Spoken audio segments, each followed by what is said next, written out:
Genap 8 tahun lalu, negara kita dikejutkan dengan kehilangan penerbangan MH370 milik syarikat penerbangan negara Malaysia Airlines MAS. Berikut merupakan 8 fakta yang dapat kami kongsikan berkenaan kejadian.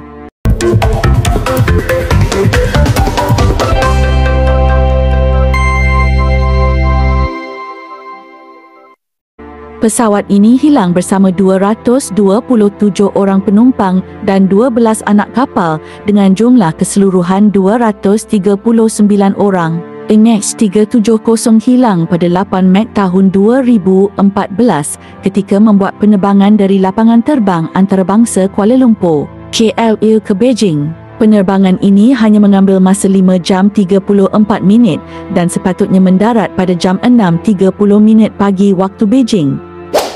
Pesawat jenis Boeing 777 hingga 200 dengan pendaftaran 9 MRO ini memulakan penerbangan pertamanya pada 14 Mei tahun 2002 dan baru berusia sekitar 12 tahun ketika kejadian.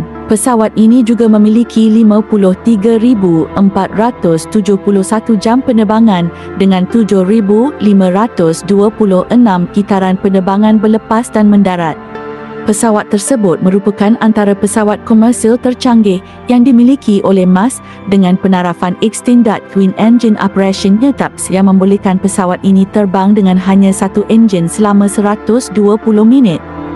Ketika kejadian, MH370 membawa bahan bakar seberat 49,100 kg yang membolehkan pesawat ini berada di udara selama 7 jam 31 minit. Penerbangan dari KL ke Shanghai hanya memerlukan bahan bakar seberat 37,200 kg dengan masa 5 jam 34 minit jam penerbangan.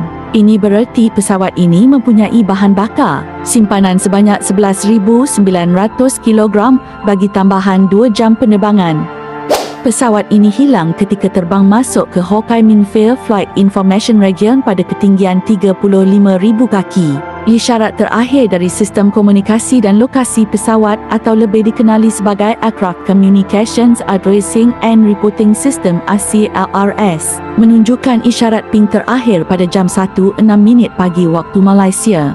Data asas juga menunjukkan pada ketika ini pesawat mempunyai bahan bakar seberat 43,800 kg.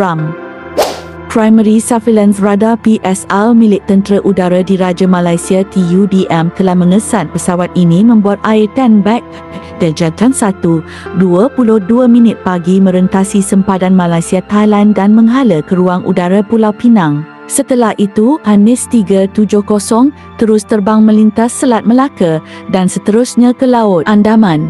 Radar TUDM ini mengesan kedudukan terakhir MH370 adalah pada jam 2.22 pagi, kira-kira 370 km dari Pulau Pinang.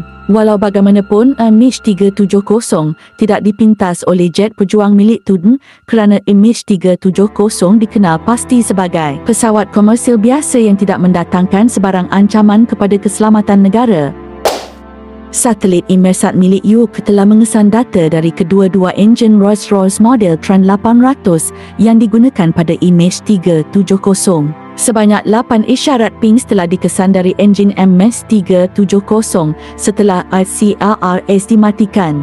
Isyarat ini dikesan di antara jam 1.11 pagi hingga 8.11 pagi ketika kejadian. Operasi mencari dan menyelamat SAR fasa pertama ditamatkan setelah 3 tahun misi pencarian bermula. SAR ini telah menelan belanja sekitar $198 juta yang bersamaan dengan 600.8 juta ringgit. Operasi pencarian fasa kedua melibatkan Ocean Infinity yang berpangkalan di Amerika Syarikat turut menemui kegagalan setelah misi dilangsungkan selama 138 hari. Bagi fasa kedua ini, Malaysia tidak membayar sebarang kos pencarian memandangkan pihak kerajaan kita telah menandatangani perjanjian dengan terma no find, no fee dengan pihak Ocean Infinity. Pada Julai 2015, selepas 500 hari MH370 dilaporkan, terdapat beberapa bahagian pesawat telah dijumpai di Kepulauan Reunion, Barat Lautan Hindi. Analisis mendapati ia merupakan flaperon dari pesawat MH370. Selain itu, beberapa bahagian lain turut ditemui oleh pihak TSP, termasuklah serpihan enjin kouring dengan logo Rolls-Royce. Kita mendoakan agar satu hari nanti segala misteri berkaitan kehilangan MH370 ini akan diselesaikan dengan segera dan menjawab semua persoalan ahli keluarga mangsa yang terlibat. Semoga semua saudara mara mangsa MH370 akan terus tabah. Tetapi tiba-tiba pada tahun 2022, kisah ini bangkit semula hangat. Diperkatakan MH370 berada di Diego Garcia. Teori konspirasi kehilangan MH370 masih lagi diperkatakan, namun seorang lelaki ini mendedahkan 7 sebab kenapa MH370 dikatakan disembunyikan di Diego Garcia, kepulauan terpencil tentera milik US. Bahkan ada yang mendakwa wajah pekerja di FN Diego Garcia mirip mangsa hilang pesawat MH370, walaupun ada ahli keluarga yang menafikan salah seorang adalah bapa mereka. Pada 6 April tahun 2014, Facebook milik Philip Wood, salah seorang penumpang MH370, telah menghantar lokasi di mana dia berada dan memuat naik satu foto di dalam bilik yang gelap. Lokasi tersebut adalah di Diego Garcia. Penampakan ramai kaki tangan di Diego Garcia yang mukanya mirip dengan penumpang dan kru MH370. Sudah 8 tahun berlalu, sudah pasti muka mereka berubah atau diubah.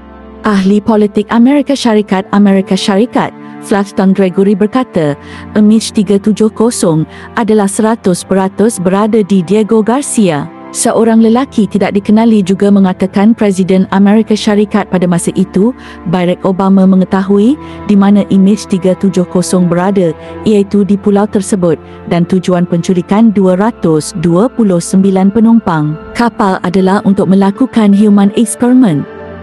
Beberapa penduduk di Maldives ternampak sebuah kapal terbang berjalur merah terbang rendah menuju ke barat. Seorang jurutera dari Amerika Syarikat membuat kajian bahawa orang Maldives yang nampak MH370 itu adalah benar kerana waktu ketika saksi nampak sangat bertepatan dengan masa yang diambil MH370 dari Laut China Selatan ke Maldives. Beliau juga berkata bahan bakar MH370 adalah mencukupi untuk sampai di Diego Garcia. Sebuah listening station di Chapel-Leeuwin di barat Australia telah menerima isyarat yang lemah dari laut. Chapel-Leeuwin tidak dapat mengetahui dari mana isyarat itu datang. Yang mengejutkan adalah isyarat tersebut menuju ke arah Pulau Diego Garcia, iaitu 3,000 batu nautika dari Chapel-Leeuwin. Sangat mustahil jika MH370 terhempas di dalam air kerana syarikat Boeing sudah melakukan demonstrasi. Walaupun kapal terbang membuat soft landing di atas air, bahagian kapal tetap pecah atau terpisah, iaitu bahagian kokpit, sayap dan eko.